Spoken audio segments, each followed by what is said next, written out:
All right. Welcome to Tina and Karen Do the Tube. I'm Karen. And this is Tina. Getting more and more professional each week. That's good. I'm trying it out, see if I like it, see if it suits me. Well, yeah. I mean, hopefully in our near future, if we continue to do this podcast as I intend to, we can bring on more and more interesting guests. And when you introduced yourself with the cartoon voice, we sort of instantly put off. We're supposed to grab them in the first, 5 seconds, right? Right. Well, I would say more like we're kind of scaring off some people. If we were to do a video cast, would you see yourself wearing like a sports coat? Oh, I even have the sports coat. You still have that same like tweed coat with the elbow patches? Corduroy. Corduroy. Oh man, you might have seen me the one like I can't remember the last time you saw me. I found a nice jacket in a thrift store. Yeah, exactly. I think you did see me that one with that. It doesn't have elbow patches, but it will. And I kind of want to wear that if we ever do get to a video cast. If I put my face up on the internet, because that kind of just makes me feel like a professor almost. I like it. I remember because the price tag was still hanging off of it. It was $2, right? Yeah, exactly. You should leave that on there. Yeah. Everyone knows how smart I am because I look like a professor and I shop like one. All right. So how's your week been, man? Kind of busy and not busy. Doing a lot of research on stuff to buy for the coming year for like sports apparel and how much to buy, and buying a lot more hats and a lot more teams this year. Got your Kraken gear yet? Yeah, we've had Kraken gear. Nice. Ironically, we always thought, at least from all my friends heard, that they like the Anchor logo more than the primary S logo, but the S logo is like far outsold the Anchor logo. Yeah, I prefer the S too, but I'm still a little disappointed we didn't go with the sock guy. But at this point, complaining about that's just sort of petty. It's a mute point now, I guess. But yeah, it's been a mostly good week for me. Mostly, not much has happened. I did break up with a friend. That was kind of whoa. That's serious news. That's serious. Guys don't do that. I've never had to break up with a friend before. It was a very awkward experience. Through text? It was a very sad experience. Yeah, it was through text. You know this person pretty well too, but he got really pissed at me. He said some things that I don't think I can unhear, and I just sort of said, I didn't block him and cut him out of my life completely. I just told him, man, like if you believe even half the stuff you said, we can't be friends. And basically, I just told him, you need to take some serious time to do some serious pondering and self-reflection because he's got a lot of anger in him. Damn. You guys couldn't do it in person? I mean, with the lockdown and everything. I don't know. We could do it in person. I don't know. I'm just gonna give him a little time. That's all I gotta say about that. On a break. Yeah, I guess more of a break. I don't believe in the idea of break up with a friend, because that's a weird concept. I mean, have you ever had to break up with a friend?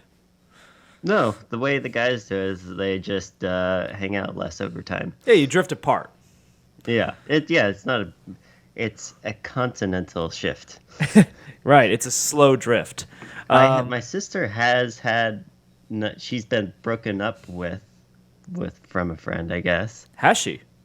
Yeah, she had a really good friend growing up. You may have met her. I don't know. Same name. But they grew up together, were best friends for a long time. And then her friend got into the church and I guess started dating like a pastor's son. And they were already kind of hanging out less just because my sister was in a serious relationship and she was moving into one. And then she sent like a text to their friend group saying that they can't hang out anymore because of her, newfound religious values. Okay, so your sister's friend found new religious values?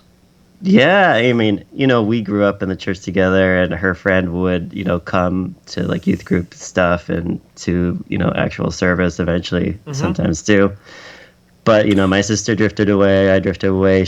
Her friend drifted away, but then she somehow found her way back into it. Maybe because she had a traumatic. She was going to get married, and I met the guy, and then apparently he revealed that he was like gay and in love with one of the best men in the right before like the actual wedding. Holy shit, that's a story. How come I've never heard Yeah. this?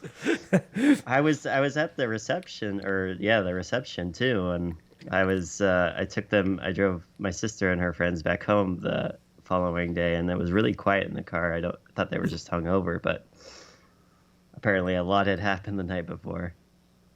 The Yeah. guy was kind of a dick too. He refused to get an annulment. What the fuck? Yeah. Fuck, why are we going to talk about Larry King and Hank Aaron? God damn, sounds like this is way more interesting than those fuckers. But no. If just to segue into it, we can haphazardly talk about these subjects. It's been a sad week in the terms of celebrity deaths. We all know these come in threes. And a couple days ago, all-time home run leader Hank Aaron, and I do say all-time.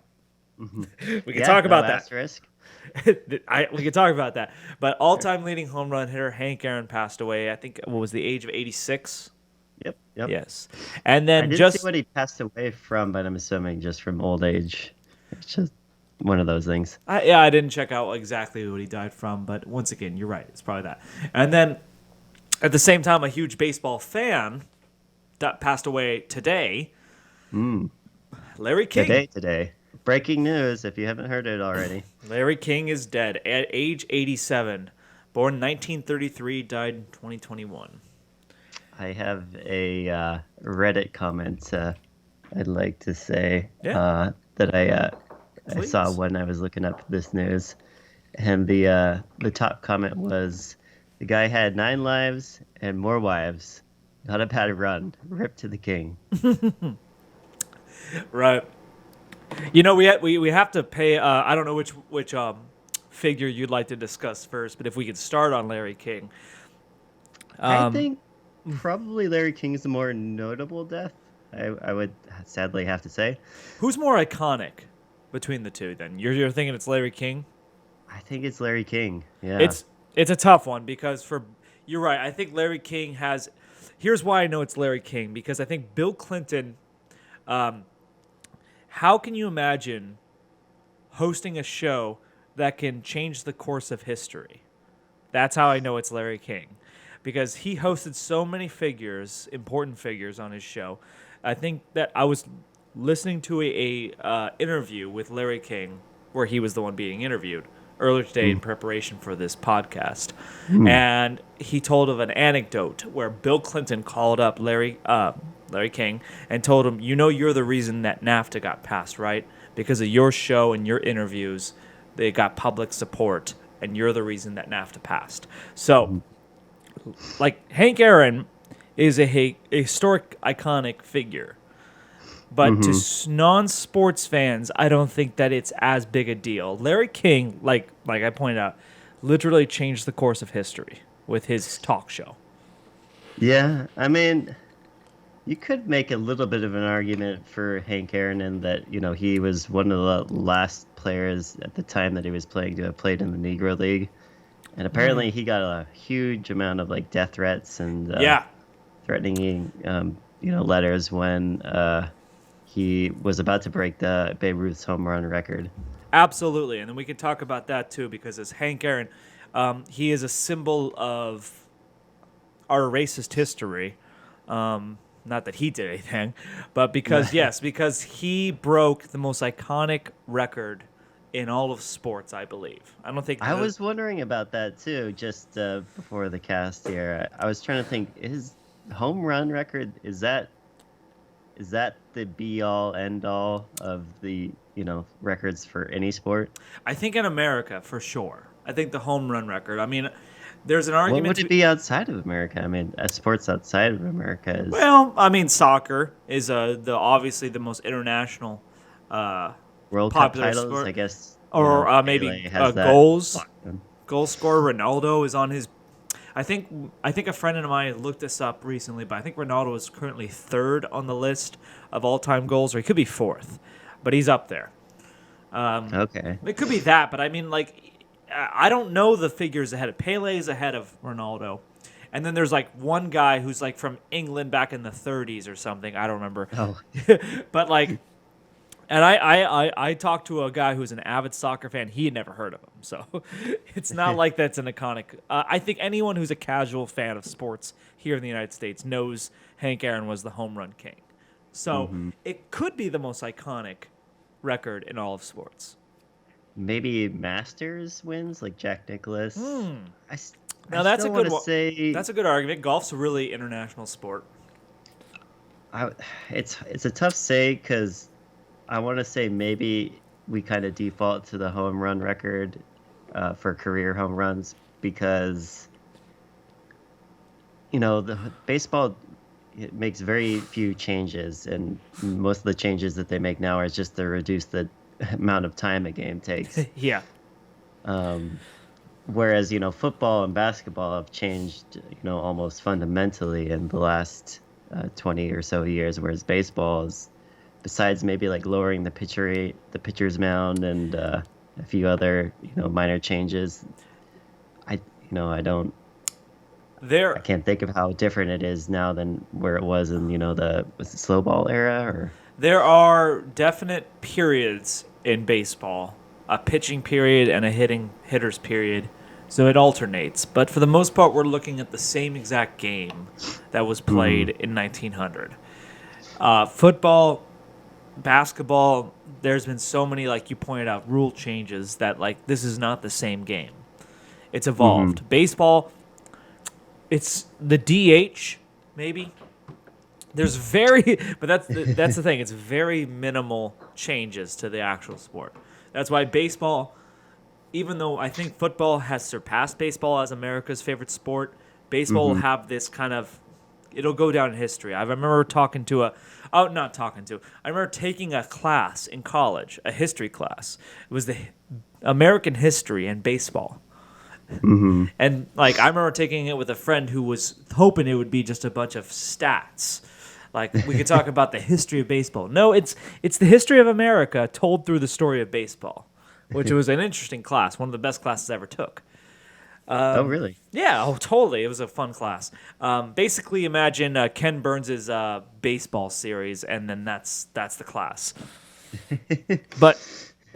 But because it's such a iconic part of Americans' history, baseball, Hank Aaron's home run record of 755, and what is Barry Bonds' number? Oh man, I think it got in the 800s, right? No, it didn't. I know that much. Record 762. Okay, so no, never mind. He was only 7 ahead of Hank Aaron by the time he retired. But even without having to look up Hank Aaron, you knew he had 755 home runs, didn't you? Exactly. Yeah. Exactly. And and if you want to talk about Bonds and the most controversial, era of baseball, you have to start with the steroid era. Now, Barry Bonds is an interesting figure. I wonder how we'll reflect on his career when he passes away.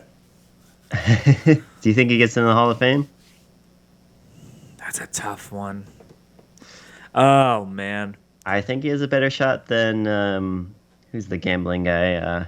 Pete Rose? Pete Rose, yeah. Oh, man. I really don't know. Here's the thing. This is the sad thing about Barry Bonds. He was most definitely a Hall of Famer before he took steroids. Exactly, yeah. So the fact that he took steroids it does tarnish his legacy. I mean, what drives a person to do that? But I mean, like, I know what drives a person to do that. That's his livelihood. And he's a competitive person. I mean, yeah. If you could take a drug that makes you a better salesman, you'd do it, right? Oh, hell yeah. Exactly. So why not? I don't want to get too into Barry Bonds. I want to focus on Hank Aaron because there's a lot to talk there. We're talking about his place in the entire entirety of the sport, but more importantly, I think about what he overcame. Because I mean, like Jackie Robinson certainly had a much bigger hill to overcome. But Hank Aaron probably just up there, like neck and neck, because like the '70s wasn't that far off the civil rights movement. That's the '70s were almost only a couple of years. yeah, exactly. The '70s were pretty much just as racist as the '60s or '50s or '40s. So, what you had was a lot of death threats for Hank Aaron because here was a black man breaking the most sacred record in all of sports in America that was held by a white man, Babe Ruth. Yeah. So that is something I can't even imagine what he must have had gone through with the death threats. I have no idea. I just know one of my favorite baseball players growing up, Ken Griffey Jr., pretty much idolized him and all of the, Jackie Robinson and all those guys. And, the fact that Griffey, himself was in the top 10 of, most home runs all time, kind of speaks to that, how much he looked up to him. I think without steroids. Yeah. So where does Hank Aaron rank in terms of the all-time best players? Oh, best players ever. I could bring up some numbers for you, so just to paint an argument. So he is the only member of the 700 home run and 3,000 hit club. The only member. The only fucking member. But to be fair, there's only 3 members of the 700 home run club.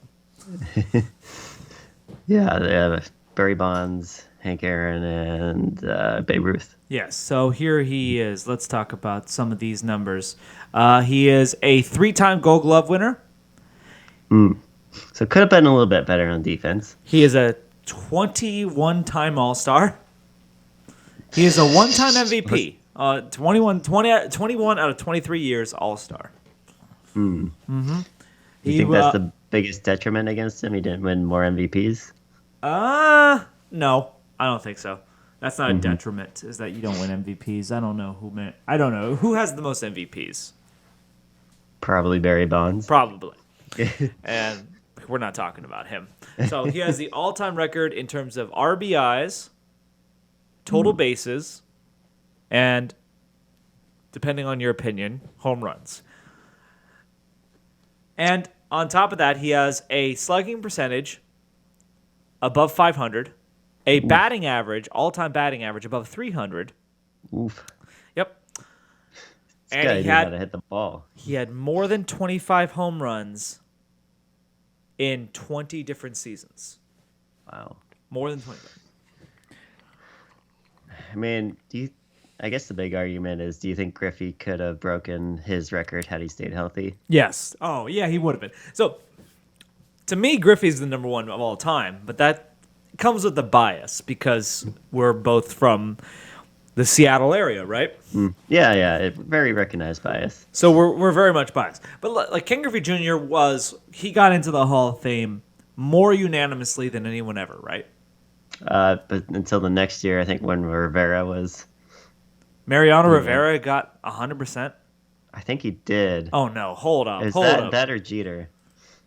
Okay. So that's goddamn sports writer bias being in New York. He had the damn it. record until...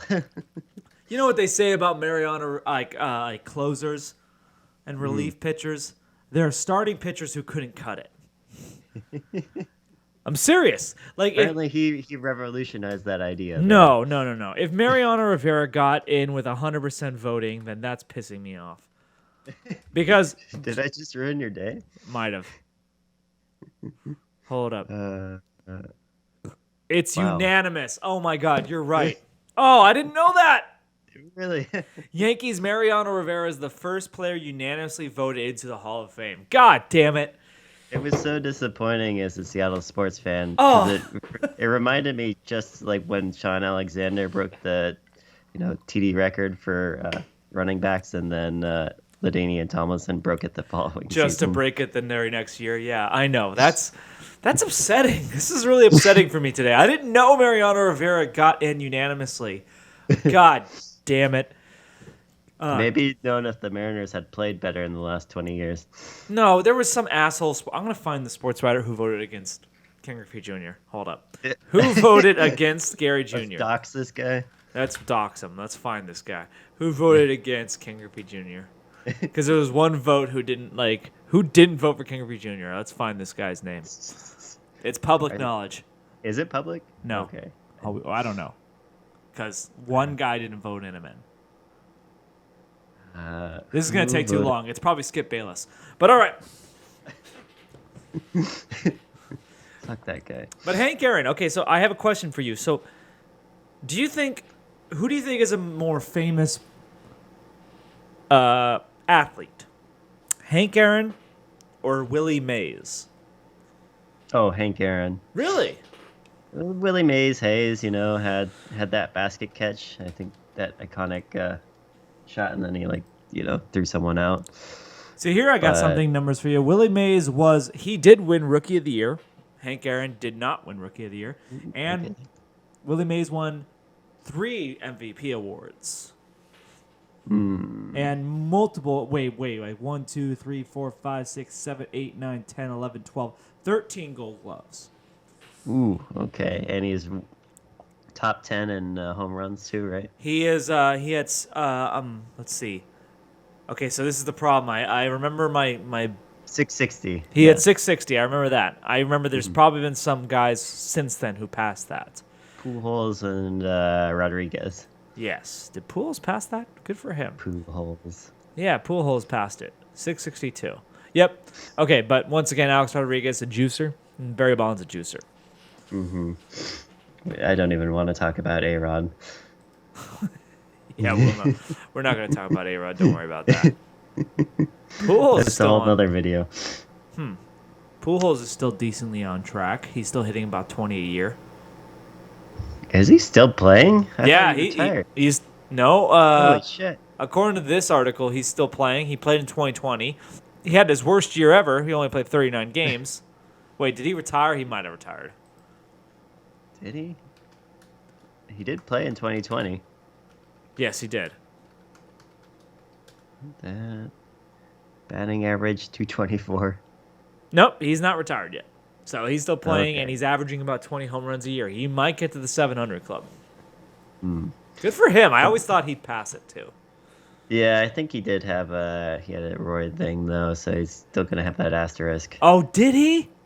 I think he did, or it's been widely alleged. Oh, no. Well, he's a 3-time MVP, Albert Pujols.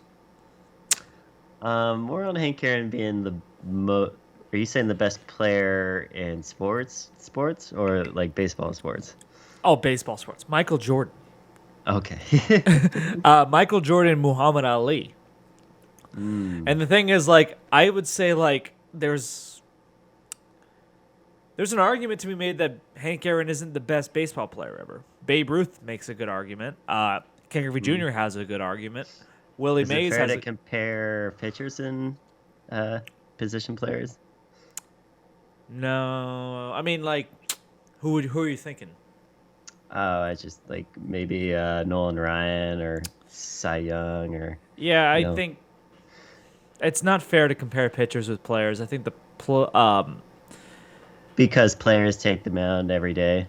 Yeah, they take to the field every single day, so they impact. I think that was the argument for Rivera, is because he was a closer. He was on the mound much more often than. The argument from Rivera was that he's from New York. That's it. I swear to God. I'm not saying Apparently he's a bad. That's enough to get 100% of the vote. I'm not saying he's a bad pitcher or not a great closer. He's clearly the best closer of all time. He hasn't won a Cy Young, but he has an all-time leader in saves, games finished, and ERA plus. Not that matters. I don't know what the fuck ERA plus is. That's a stupid stat. But no, I'm not saying that he does. Mariano Rivera is not a great player. I'm just saying, the only reason he was the first unanimous player is because he's a New York Yankee. Excuse me. Yeah, it's surprising he never won a Cy Young, considering 8 relief pitchers have won a Cy Young. He came close a couple times. He was second in 2005, where he closed 43 games and had an ERA of 1.38. Whoa. Yes. Jeez. Just didn't pitch enough innings, I guess. Averaging 9 strikeouts per inning, per 9-inning game. All with the same pitch, too. That's another thing he did, was he revolutionized the cutter. Mm-hmm. Right? Yes. And I think he just threw that exclusively. Mariano, you blew my mind today. You really did. The first unanimous player ever. Year after. I think it was like a year after. Or 2 years. I'm not quite sure, but... Ken Griffey Jr. is better. He is. That's not bias. It's just factual. Did you want to talk more about Larry King at all? Oh, yeah, actually. Of course, because actually we hold... sorry, yeah, we got off a little bit into sports, but... So Larry King. Larry King... sorry. I got kind of a little bit of a acid reflux going on in my chest. I don't know. Rum. Okay. Larry King sort of set the foundation for what became the world of podcasts. Long-form discussions. Yeah. He was in the business like 60 years in all forms, from network TV to radio to print to cable TV, and then on to internet, broadcasting and stuff like that. Now, I think Larry King is sort of the grandfather of the interview. He is by far what most people... No, the thing is, he's a little past our generation. Mm-hmm. I don't think... You could grow up not knowing or having heard of Larry King. Right. And hopefully maybe generations years on will learn who Larry King was. Because I do think he is the granddaddy of the interview. And here's a good quote from Larry King that I found. He says this: "I remind myself every morning, nothing I say this day will teach me anything. So if I'm going to learn anything, I must do it by listening." Right. That's always the best type of interviewer. Is it? Not the people that go after you trying to, construct a narrative, but... Yeah, no, one of the things, I was watching an interview, a podcast with Larry King, where he was being interviewed earlier today, and he talked about what the state of news journalism was today, and he mocked it. He said, it's not really news anymore. It's punditry and Trump. It dominates the news cycle, and it's... I think it's all about sound bites these days.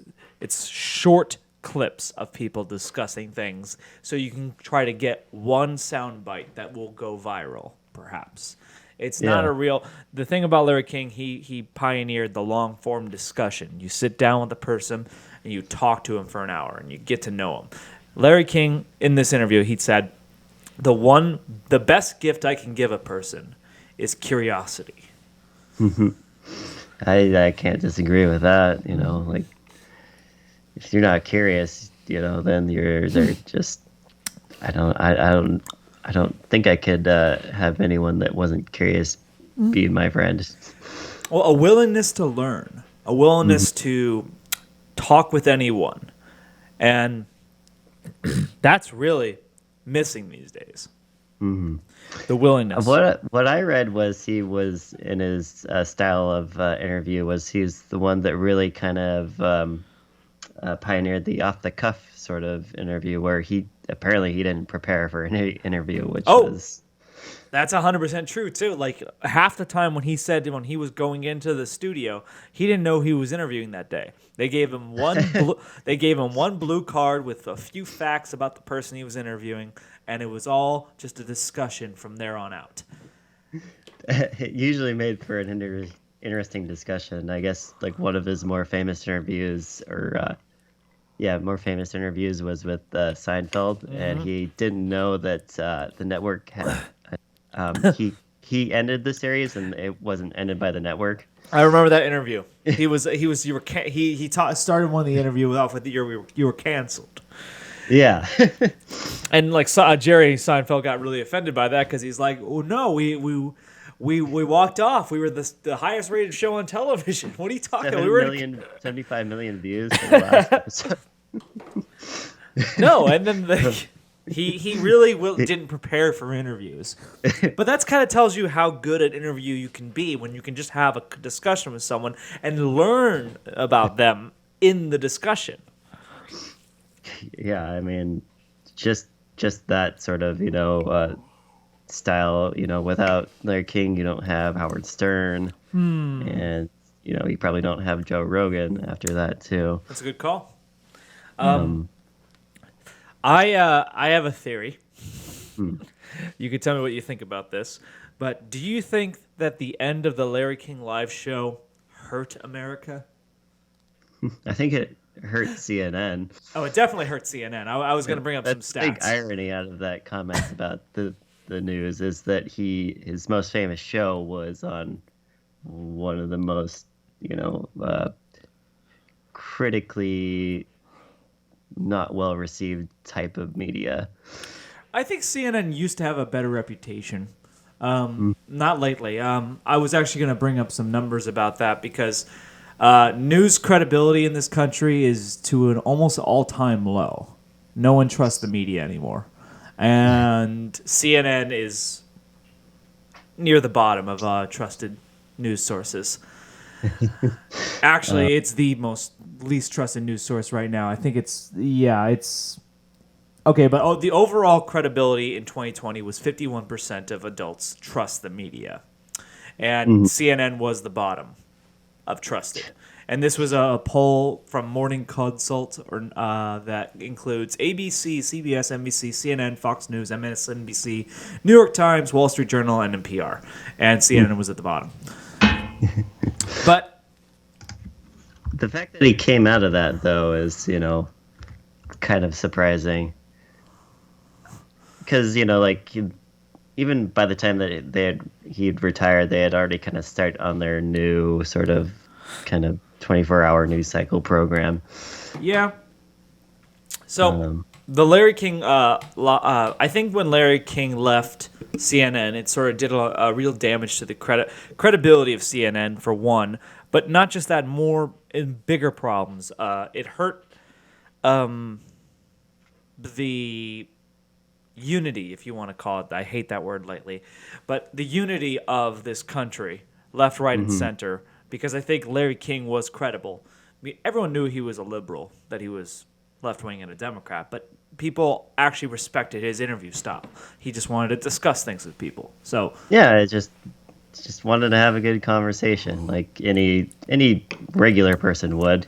yes, Uh, I also I know he was granted rare interviews, with the likes of like Marlon Brando and Prince, who would rarely give out interviews just because he was not that sort of narrative-driven sort of guy.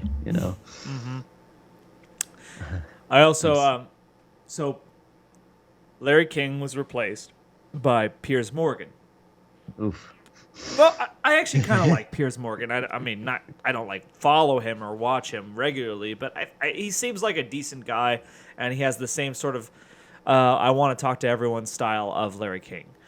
I can see that. The kind of impression I get from like Piers Morgan is like he'll say kind of inflammatory stuff just to kind of get a reaction out of people. I do I agree don't with know that if he too. actually believes the stuff he says, but I do kind of agree with that too. I think that he's much more of a clickbait journalist. But anyways, I got some of the so like Larry King ran from 1985 to 2011. 2010, end of 2010.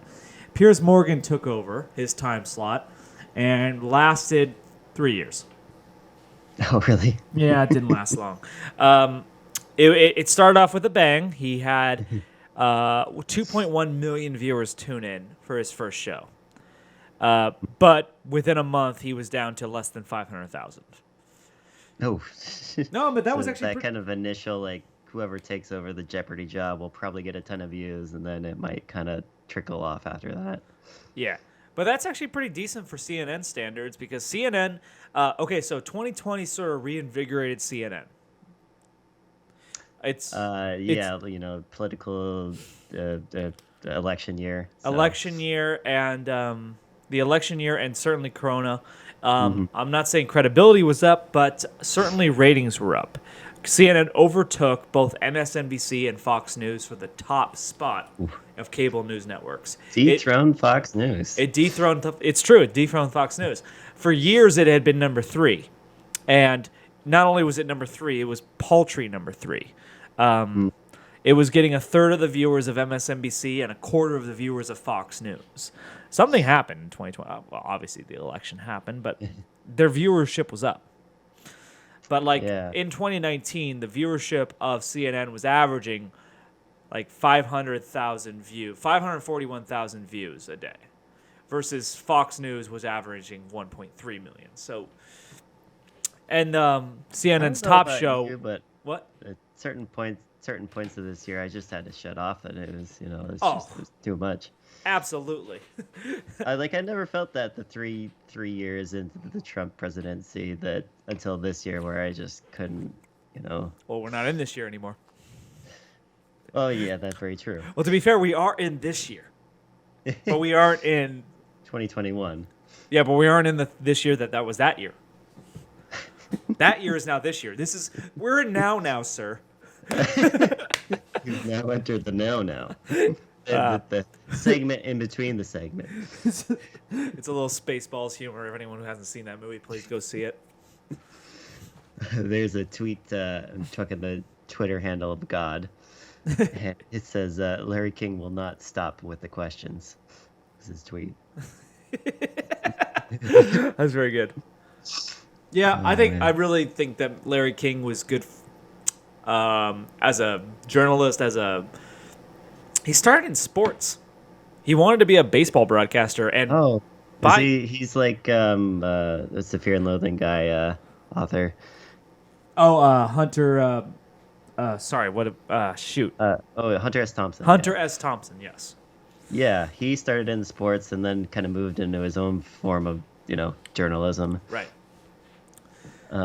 So Larry King, yeah, he did start. He started in Miami, didn't he? Don't know about that, but I'm sure he did. And how do you go from? I mean, this is every sort of broadcaster and journalist's dream is to be Larry King. I think to go from doing sports to one day interviewing Ahmadinejad, the president of Iran, and how awkward a conversation that must be when you're Jewish. Oh, is he Jewish? Oh yeah, that's right. He changed his last name. Isn't actually King. No, it's his actual last name. Sorry, I'll bring it up really quick. I have it. His actual last name is Zeiger. So yes, Zeiger. Oh, it could be Zeiger. You're right. It could be.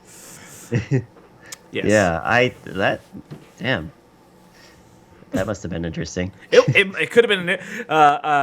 In the interview I was listening to him, he was saying he talked about that interview with Ahmadinejad, and Ahmadinejad had said to Larry King, if there was a Holocaust, then yada yada yada yada, and Larry King had to stop the interview and say, "Wait, did you just say if there was a Holocaust?" That's got to be an awkward conversation. Hold on. Yes, that's got to be an awkward conversation to say the least. Do you know why he unretired after his ending his show on CNN? No. Do you? Apparently, the year after that he ended his show, Osama bin Laden was killed, and he just felt so much energy after that he said, I can't stop doing this. I don't know why he would do this. Why would you retire? I feel For a guy like him. No, he just seems to like having conversations and doesn't need that much prep time. Exactly. I mean, if you're still on top, I guess the idea is you want to retire on top, right? Very rarely. Usually you pass away while on top. Yeah, but like your job isn't physical. You can do it for a while. Maybe someone might argue that you might want to do something else, and maybe that's what he wanted to do. He didn't want to be working in the world of broadcast. He wanted more. He wanted to maybe go into the digital space, which he did and eventually did. But there's a lot more freedom. I mean, really, my introduction to Larry King was through other kind of comedians talking with him, through like YouTube clips and stuff like that. Yeah, I mean, to be fair, like I said, he was before my time, but I have, just in retrospect, I have a lot of respect for him, especially since what we do and how we would like to continue to advance. And maybe we'll be on that level. Maybe you and I will be interviewing Biden one day. No, we would be interviewing Biden Jr. Hunter. I don't. God damn it, I'm trying to think of somebody. Mia Hamm. Mia Hamm? What the fuck? I don't know. I mean, granted, she was a great soccer player in the 1990s, but like, why is that like a big deal? Wait, am I thinking of the right person? Yeah, you are. Yeah. Kind of famous for taking off her shirt and exposing her sports bra after winning a World Cup, I think. Holy crap, I did not know that she did that. Now I kind of want to interview her. She a lesbian? I don't think so. Wow, that's a rarity. Okay. I hope our interview doesn't go like that with her. First question, are you a lesbian? And 2, how many shower scenes? Okay, I don't even know if she's that attractive. But even then, does it matter?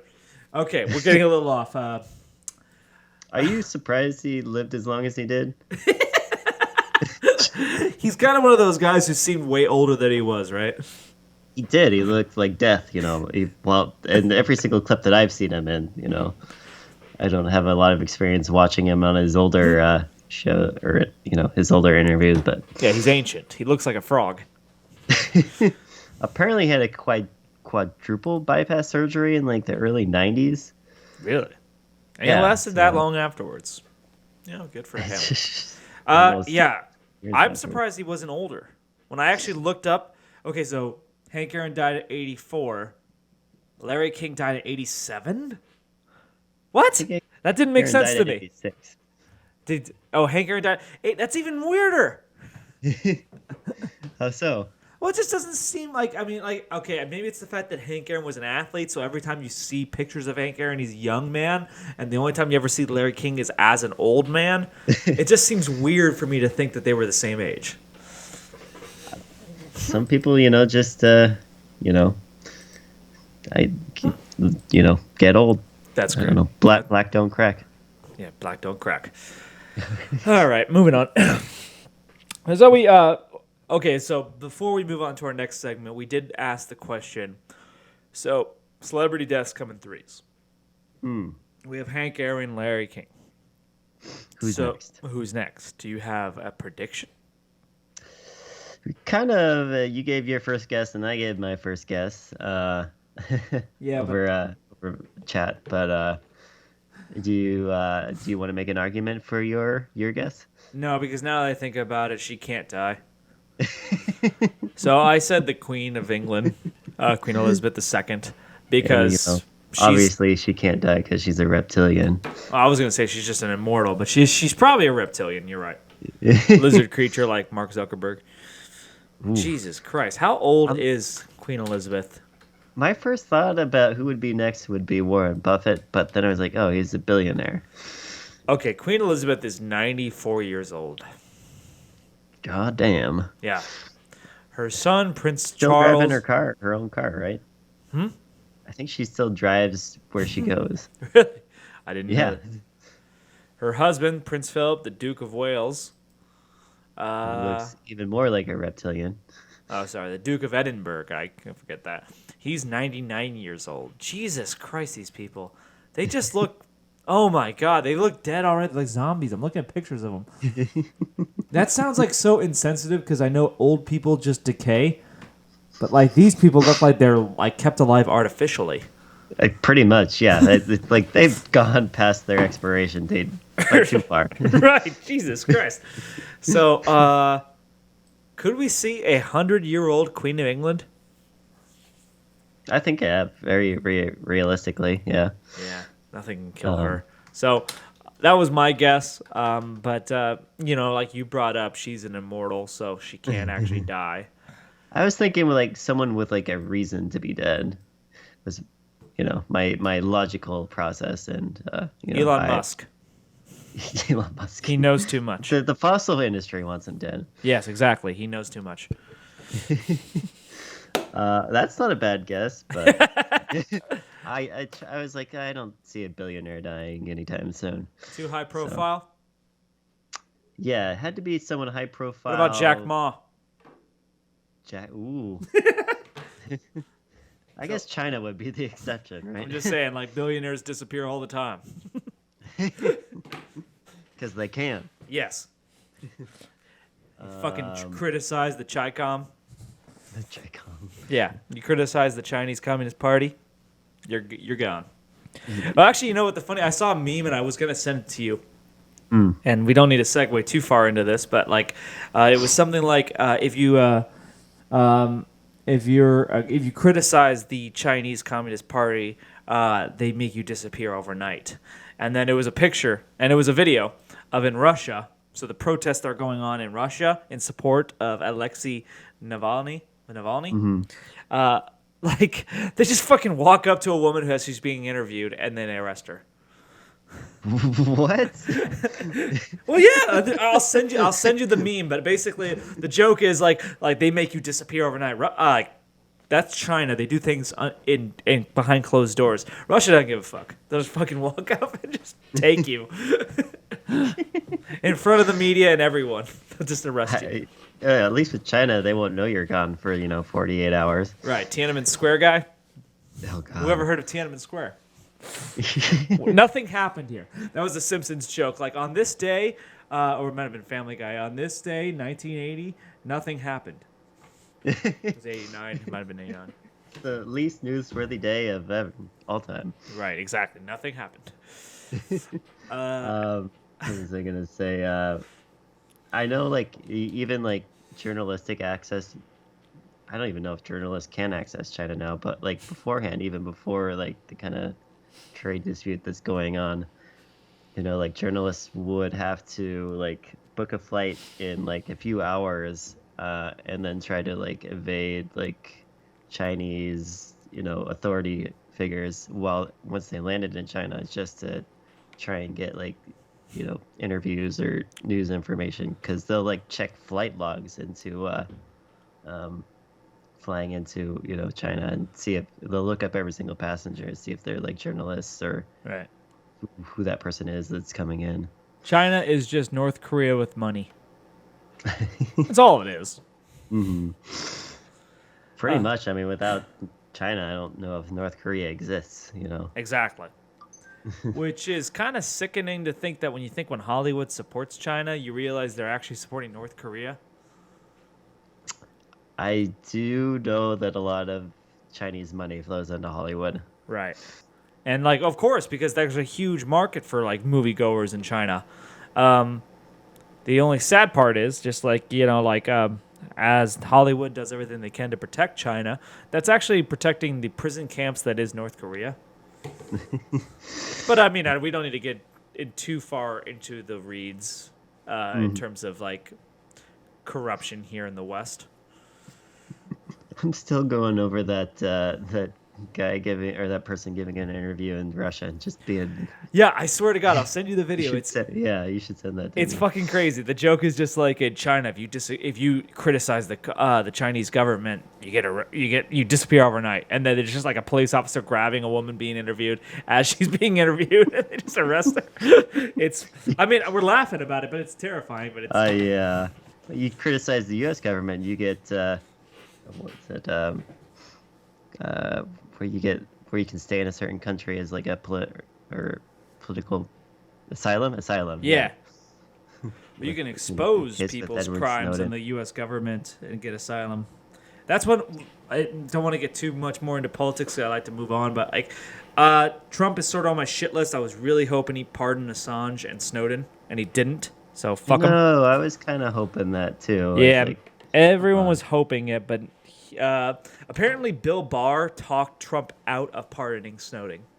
Ah, that state guy. Yeah, I know. I mean, like, apparently Trump was going to do it, but Barr talked him out of it. I don't know exactly what he must have said, but anyways, it kind of really disappointed me. But everyone thought it was going to happen, but we shouldn't be too shocked it didn't happen. Can the next president reverse a pardon? Is that possible? I think I heard something about that. Someone asked me that, and I didn't know the answer, and I never looked it up. That's a good question. Could like if someone can you undo a pardon that was given on your first act? I don't know, but anyways, we have about 10 minutes left. I think we'd like to do a little bit of Am I the Asshole? Yeah, new segment. New segment. I'm going to make a whole fucking intro for it and everything. But I got 3 stories for you. You tell me which one sounds most appealing to you, and we'll discuss it. So, am I the asshole for kicking my dad and his wife out of my brother's funeral?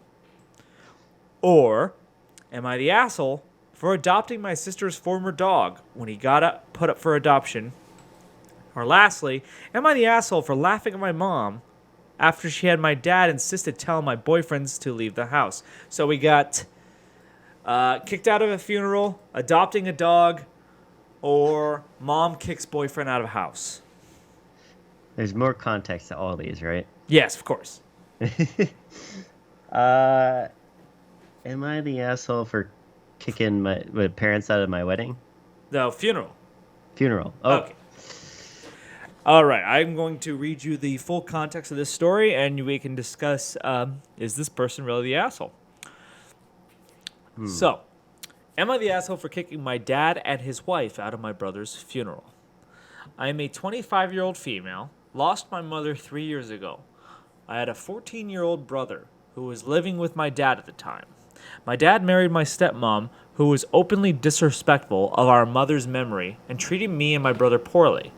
I'm married, so I didn't live with her at the time. My brother was the one who suffered the most. On top of everything he was dealing with, he was diagnosed with leukemia. My dad contacted me after I went low contact. He told me about my brother's condition, started complaining about not being able to handle this much pressure about my brother's leukemia. He literally drove 4 hours and handed him over to me, telling me I needed to help him out because he already had a newborn son to deal with in the house. I started taking him to the hospital, cooking him meals, since my stepmom didn't cook for him and my husband started taking care of school and other things. We'd take turns in caring for him. His health was declining, though we did everything we could. We got in debt. I remember calling my dad to tell him to pay for the medical expenses, but he'd refuse and come up with whatever excuse. My husband took loans, talked to friends, got help from his family who were supportive. I've seen my husband act more like a father to my brother than my own dad. During my brother's last days, my husband was there for him, held his hand and read stories for him. He passed away a month ago. At the funeral, I saw my dad coming in early with my stepmom. I walked up to him and told him to leave.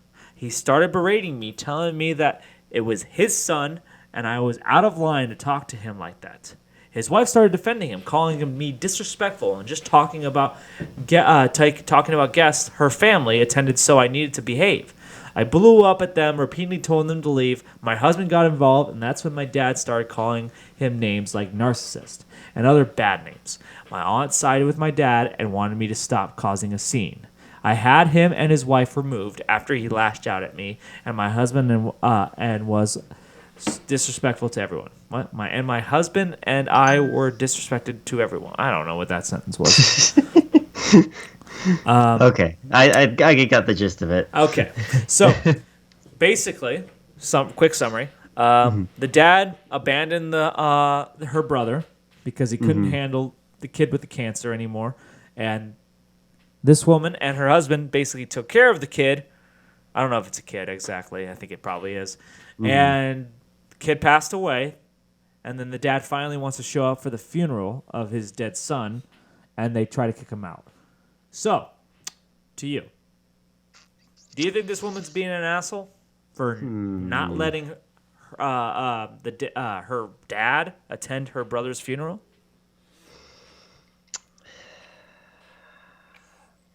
It's a funeral. I think that's the big thing, like trying to respect the dead. It was her brother's or his dad, Right. Didn't sound like he was the best dad. It sounds like a pretty shitty dad.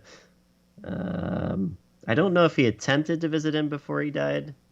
Maybe if I knew that information, I might be a little bit more.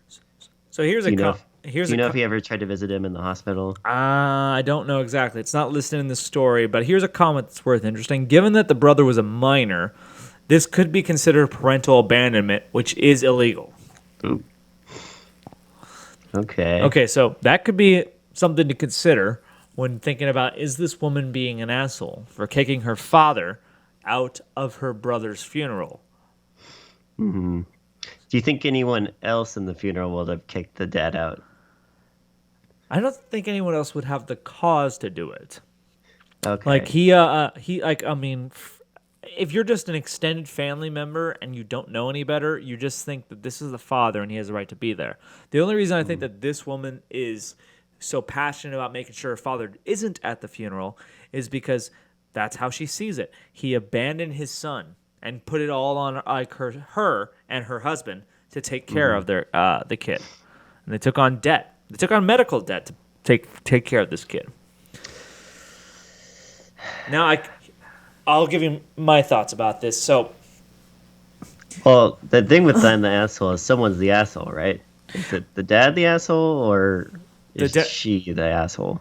The dad's definitely an asshole for basically. He was definitely pre-asshole before the funeral, right? Right. But the question really does come down to, even if your father's an asshole, does he have a right to attend his son's funeral? I can't say because I haven't gone through the same situation she has, but right. I don't see myself not letting him come to the funeral. I think, like a funeral is a very sad, tragic moment, and it's supposed to give people closure on the death of a relative, and to just kick someone out, even if you hate him. I can understand this woman basically cutting her father out of her life. I understand why she's angry completely. Yes. But I feel like the father did have a right to be there. It's his son who died. Even if he was a bad father. I mean, the funeral is not for when you think about it, the funeral is not for the person who passes away because they're dead. The funeral is for the loved ones to have closure. Yeah, it's kind of a way to kind of come together and try to mend things, right? So Right. And so this woman, I'm not saying I think she's justified in her anger towards her dad. I think that just at the funeral was the wrong place to do it. Okay. I think that's a reasonable interpretation. Right. I don't think I did. I still wouldn't call her the asshole, though. No, I don't know if anyone's an well, I think, but she makes a scene, though, doesn't she? That's what it says. I think she's within her right for, being mad. But it sounds like it was there's pretty confrontational. Like, it wasn't just like she got mad at him and he left. It's like they continued to got into some argument about, I don't know, like narcissism or whatnot. But I can't say that she is the asshole. It's hard to say because you feel like she is justified in her anger. Yeah, anyone with context would say that, she has a right to feel the way she feels and express how she feels. I think it could have been done better, but I don't think that's being an asshole in a situation. I would say just sort of, I agree that she's justified in her anger. I just think that at the funeral is the wrong time and place to do it. I think like at the wake, maybe. That's the after party, if you want to fucking call it that. No, but that's what it is, isn't it? It's a place where people gather after a funeral to share food. It's an after party for a funeral. Jesus Christ. Okay. If she wants to confront him at the wake, I think that might be appropriate. But the funeral itself, I just feel like don't know. Can you kick someone? Can you imagine kicking someone away from someone a funeral of a relative? Is it? Can you consider doing that, or do you know maybe anyone in your family doing something like that? I don't think so. No, I mean certainly people have the right not to come if they don't want to, Right. and I don't think you should stop anyone from going to a funeral unless they really thought that they were trying to, like, maybe she was angry too because he came and like he was trying to appear like he was a decent dad or something like that, and she's like trying to expose him for like what she thought of him or what she thought people should think about him. Okay, I have an interesting comment here on Reddit. This is from R. Baltimore. It says, social worker and therapist here. This is a fuzzy area, but generally speaking, the bare minimum is that it has to be voluntary on both sides. There must be a legal agreement between both parties, and the parent must pay child support unless otherwise agreed upon. Oh, wait, this is actually not commenting on a larger discussion that I'm not reading.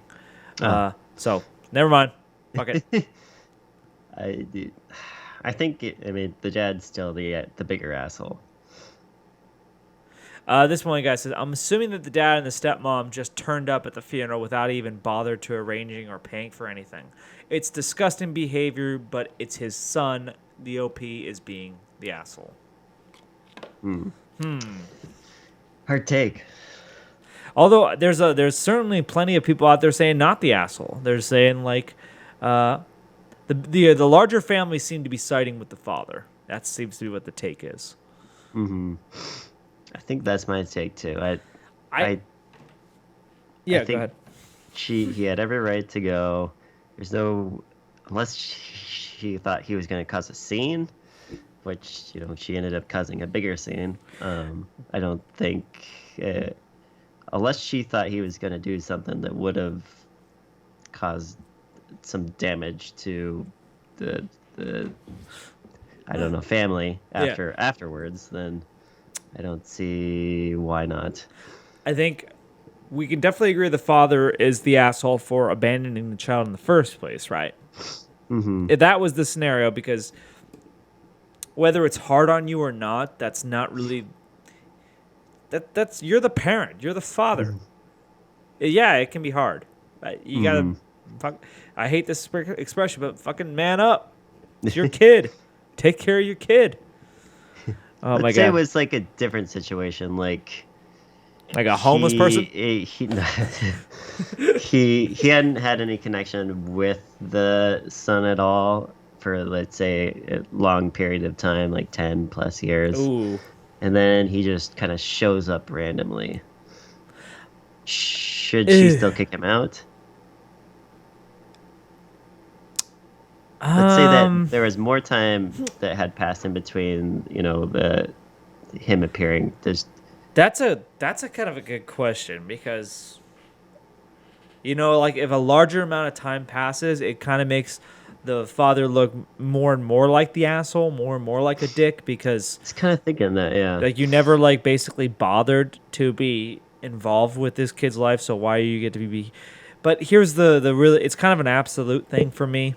I think like the funeral is for the people mourning. It's and I think like it's a personal thing that you have with the deceased, and I understand hating you can absolutely hate your father for abandoning your brother, and I think you have your absolute right to basically cut him out of your life if that's what you choose to do. It's just the thing is, it's at the funeral. That's the part that's weird for me. Yeah, why couldn't it just be afterwards? If you had some pent up, things you had to say, you could always seemingly save it for a better time. Yeah, and like, so that's the thing. Like, no amount of time passing is going to change that for me, because it's an absolute. I feel like the funeral is there for the people who are mourning the dead, and I have no other reason to believe that that's what the father was there for. Was he a shit dad? Yes. But I think even a shit dad has the right to mourn their kid. Okay, I think we're all on the same page. I think so. Yeah. All right. Shit dad, but could have been done better. So I think so. a little bit. She's a little assy. She's a little bit of an asshole, but I understand her behavior. I really do. It's one of those things, like, the anger is understandable. The actions aren't, but I understand it. You know what I mean? Like, I understand the emotions that led to the actions. So, is it the right choice? I don't think so. But we don't usually make the right choice when we're that angry. True, yeah, especially when there's so much emotions going on, at a funeral, so. Right. Okay. So I think we're pretty much more or less on the same page on this one. Okay, good. Maybe next week we'll have one we disagree on. That'll be fucking interesting. Yeah, I didn't think we'd go on so much about. I guess that's why people post these things, is they really don't know. It's an interesting kind of subreddit. Mm-hmm. People just discuss their sort of daily events and their relationships, because we all have those relationships and we don't know if we're the bad guy. I think the best ones are clearly when they don't know they're the bad guy. Okay, maybe I'll find one of those next week. This was really a little prep time to find this one. I gave you 3 scenarios. You picked a good one. I don't know what the other 2 were better. All right. So unless you have anything that you'd like to add, I'm ready to call it good. Hard out? It doesn't have to be a hard out like that, but I'm getting a little hungry, yeah. Yeah. Maybe hopefully we can get an interview for next week. I'd love to have an interview. That's the goal, guys. Every other week or something like that. But maybe we can get Nader. Nader would be a good talk, I think. Okay. I'll continue to pursue that. I was thinking still looking for that Sasquatch hunter. Yeah, I know. I gotta do better at that. I was also thinking about bringing the walrus in. What do you think? Oh, hell yeah. Maybe if I could reach out to him to see if he wants to do it. I think he'd totally be down. I don't know anyone who would be more down. Okay, we'll reach out to him to see if we can get him on next week or soon. But yeah, I'm good. And let's end this. Yeah, let's end this. I gotta get to dinner. So for Tina and Karen do the tube, I'm Karen. And this is Tina. All right. Good night, everyone. We love y'all. So stay safe and stay hydrated. Boom. Bye.